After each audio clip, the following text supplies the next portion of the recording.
অন্যান্য বারের চেয়ে কিছুটা আলাদা এবারের রমজানের আয়োজন। রমজান মাস উপলক্ষে এবার আলোকসজ্জায় সেজেছে ঢাকা বিশ্ববিদ্যালয়ের বেশিরভাগ হল। শিক্ষার্থীদের উদ্যোগেই এই আয়োজন। বলা যায় এবার উৎসবের আমেজে রোজা পালন করছে ঢাকা বিশ্ববিদ্যালয়ের হলে থাকা শিক্ষার্থীরা। কিন্তু এই রং কতটা রঙিন করতে পেরেছে ছাত্রদের মন, সেই প্রশ্নের উত্তর খুঁজেছেন মাহিন আরাফাত। সঙ্গে ছিলেন মোহাম্মদ ফজলুল হক। বছর ঘুরে এসেছে রমজান, আর রমজানকে বরণ করে নিতে বাহারি সাজে সেজেছে ঢাবির হলগুলো। কিন্তু এই সাজসজ্জা কতটা রঙিন করতে পেরেছে শিক্ষার্থীদের জীবন?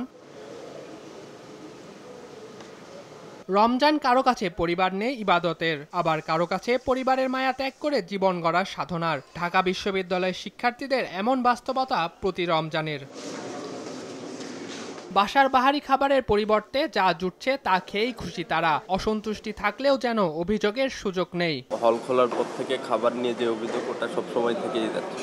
আমাদের হলের আগেও যেমন ছিল এখনও কোনো পরিবর্তন নাই। মানে এক আধ সপ্তাহ একটু ভালো থাকে, তারপর আগের মতোই অবস্থা। মানে কিছু কিছু ক্ষেত্রে দাম বাড়ে, কিন্তু খাবারের মান আরও কমে আসে। সত্যিটা বলা হয় না, তারা মন খারাপ করে।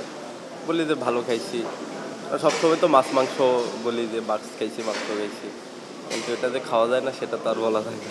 প্রথমবারের মতো পরিবার ছেড়ে সেওরি একটু বেশি খারাপ লাগা কাজ করে। আগে বাড়িতে থাকতে হতো কি যে ভোরবেলা আম্মু ডাকতো, আম্মু ডাকার পর উঠে নানা পদের খাবার থাকতো। সেই জায়গায় এখন এই একটা ভাজি আর একটা মাছের মাধ্যমে খাইতে হয়, বা একটা মাংস নিতে হয়, এই আর কি। তারপর খাবারের ভ্যারাইটি নাই আর কি। যেমন বাড়িতে থাকতে এক একদিন এক এক রকম, আম্মুর সাথে ফ্যামিলির সাথে থাকা হলে এক একদিন এক রকম তরকারি থাকতো।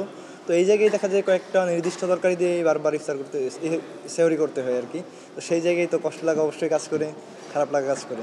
গতকাল না খেয়ে রোজা রাখছি, কিন্তু বাসা থেকে আমি বললাম যে আমি খাই রোজা রাখছি আর কি। সেহরির সময়টাতে পরিবারের দুঃখ ঘুচে বন্ধুদের কাছে পেয়ে, কিন্তু মনের কোণে উকি দেয় মায়ের হাতের রান্না বা বাবার বুকনি। অনেক সময় উঠতে চাইতাম না রাতে ঘুম থেকে, কিন্তু মা জোর করে তুলতেন, বা কখনো কখনো এরকম হয়। তো এটা তো মিস করি এখন। মানে ভাবতেই যে একটা ভীষণ ভালো লাগছে যে মায়ের সাথে এই সময়গুলো অনেক বেশি স্মৃতিময়, এটা স্মৃতিকাতর হয়ে যায় আমরা। বিশেষ করে এই সময়টা আমরা একা একা পার করি, বিশ্ববিদ্যালয়ে এসে মাকে কাছে পাই না। এই যে জিনিসটা না, এটা অনেক ব্যথাতুর আমাদের কাছে। আসলে বাসায় থাকলে একসাথে সেরি করা এটা অন্যরকম আর কি। এটা এখানে কখনোই সম্ভব হয় না। তারপরেও আর কি এখানে থাকতে হয় বাধ্য হয়ে আর কি। পড়াশোনার তাগিদে বন্ধু বান্ধবের সাথে মোটামুটি এটা অন্যরকম একটা ফিল। বাসায় একটা ফিল, আর বন্ধু বান্ধবের সাথে এটা অন্যরকম একটা ফিল। রমজান মাস জুড়ে 800 থেকে 1000 শিক্ষার্থী নিয়মিত সেহরি করেন এসব ক্যান্টিনে। শিক্ষার্থীদের কথা ভেবে বিশেষ আয়োজনের কথা জানান ক্যান্টিন ম্যানেজার। কিছু ভুল ত্রুটি হয়, এটা স্বাভাবিক। দেখা গেলো যে বাবুর্চি একটু ভুল করলে সমস্যাগুলো হয় আর কি। তো আমরা আলহামদুলিল্লাহ, ভাতও খুব অভিযোগ নাই, ডালটাও খুব ভালো হয়। আর মাঝে মাঝে দু একটা তরকারিতে একটু ঝামেলা হয়ে যায়, দেখা গেলো একটু অমনোযোগী থাকে, এমনি খুব বড় কোনো অভিযোগ। সব কষ্ট ভুলে রমজান হোক প্রশান্তির, এই প্রত্যাশা সবার। মাহিন আরাফাত, RTV, ঢাকা।